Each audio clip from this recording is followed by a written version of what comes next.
Hola, hoy vamos a hablar acerca de los movimientos de contracultura y underground y sus implicaciones basadas en el texto Contracultura y Underground de Víctor Peñuela. Somos María Antonia Martínez, María Laida Ruiz y Daniela Rodríguez. A manera de introducción, la contracultura es un movimiento social y cultural que surgió en la década de 1950 y 1960.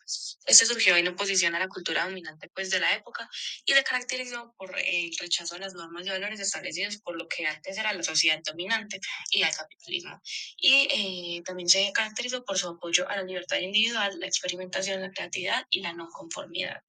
Este fue un movimiento de lucha contra el capitalismo y el sistema opresivo que primaba en esos tiempos.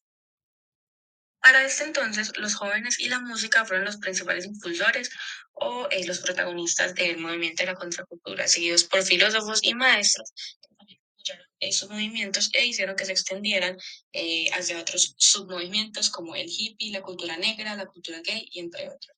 Estos tuvieron un impacto significativo en la sociedad, en la política y también en la cultura y contribuyeron a cambios significativos en actitudes que se tenían en el tiempo hacia la diversidad, la libertad individual y la igualdad, que era como el lema que primaba el movimiento de la contracultura.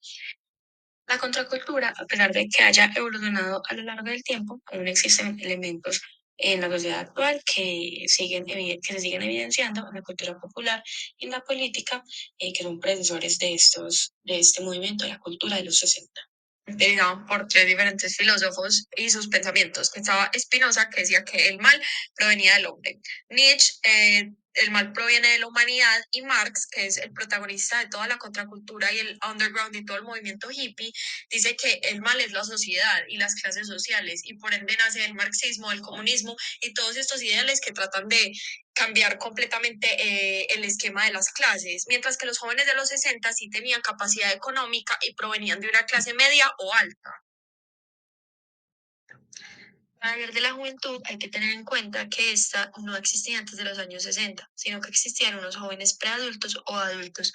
Los jóvenes preadultos se daban en la Primera Guerra Mundial y estos eran a partir de los movimientos políticos, por lo cual canalizaban aspiraciones públicas. En la Segunda Guerra Mundial ya existían eran los jóvenes adultos, los cuales se retiraron de la vida pública y se dedicaron a ser profesionales y a cuidar de sus familias. Sin embargo, seguían en el sistema, por lo cual no se pueden considerar jóvenes. Los jóvenes comienzan al mismo tiempo que el movimiento del rock, por lo cual se dice que la juventud es el pueblo del rock. Otro de los aspectos o sucesos importantes de la contracultura fue la cultura del rock, que aparece inicialmente como pop con el nacimiento de varios grupos ingleses como lo fueron los Beatles, entre otros que superan a grandes artistas como lo fue Elvis Presley. Ahora para hablar un poco de su historia, los orígenes del rock surgen con los esclavos desplazados de sus culturas y tierras, normalmente americanos, quienes en los campos de trabajo y sus campos de concentración inician el género de música blues, que era una música triste y nostálgica con fuertes mensajes. Estos mensajes hablaban de sus experiencias y lo que estaban viendo en el momento, y esto se dinamizó y empieza el género Rhythm and Blues, que fue un blues urbano que llega a las grandes ciudades americanas.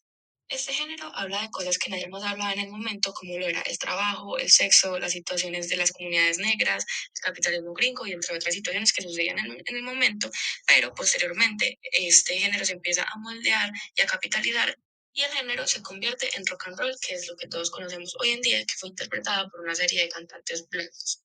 De esta manera, el rock fue tomado por la industria del consumismo capitalista y las canciones ya eran sacadas con intenciones comerciales y consumistas, dejando así de lado los orígenes y las intenciones que antes se tenían con las canciones.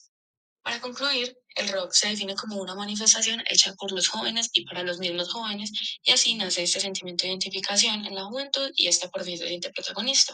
Los jóvenes de los 60 enseñan una nueva práctica de filosofía por medio de las experiencias y las reflexiones de estas mismas.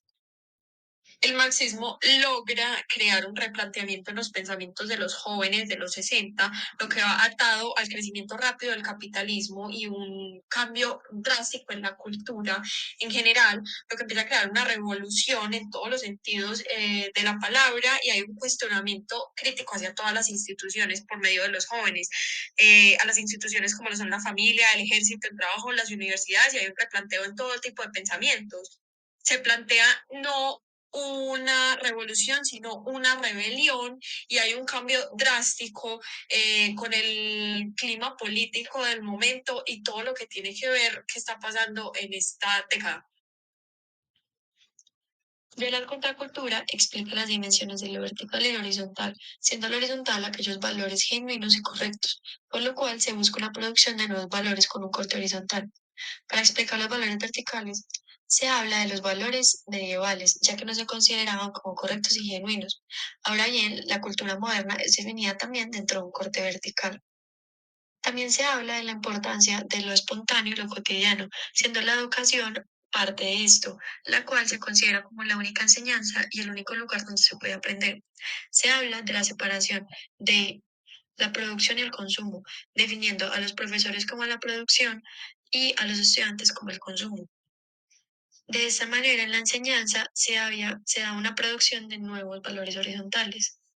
Por último, también se habla de la importancia del afecto, el feeling y el contacto, lo cual también hacía parte de lo espontáneo y lo cotidiano, proponiendo mayor comunicación y simplicidad. Ahora bien, dentro del conocimiento no se habla de un conocimiento científico, sino de un conocimiento práctico, el cual tiene un referente que es definido como Lyotard y el cual significa saber. Este puede ser alcanzado a partir de un medio natural que es la meditación o un medio artificial que es la droga, los cuales son la función del concepto mental y físico del cuerpo.